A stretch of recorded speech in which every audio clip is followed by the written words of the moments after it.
Okay, with the sewing cone, thread cone, I'm going to show you what you typically would need to do.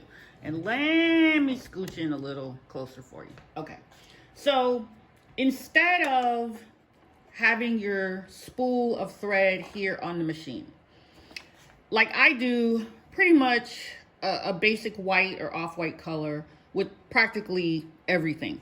So I use my thread cone and I just move it typically behind the sewing machine. Okay, and hopefully you can see it's sitting there. Oh, you can't quite see.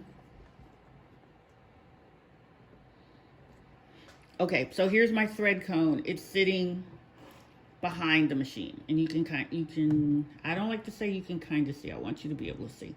So there's your thread cone, and the top part is there because it's all, let me lean this forward, sitting just quietly back there behind your sewing machine. So instead of running your thread from the spool on the top of the machine through the different structures on your machine, use your thread cone thread instead. You can either leave this on here or just take it off. It won't matter. That doesn't have anything to do with it. And then just thread your machine. Let me move in a little closer.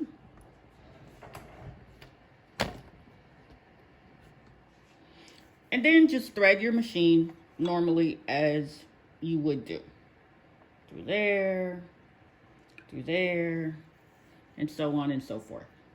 The thread cone, what it does, it saves you the hassle of always having to change a spool of thread, since typically it's going to be a basic color. It might not be a specific color. But if you're using a specific color for your project, then you just leave the spool on and take your thread cone off. And these thread cones are they're not that expensive. You can get them on Amazon or at the arts and crafts store. So that's all to it for a thread cone.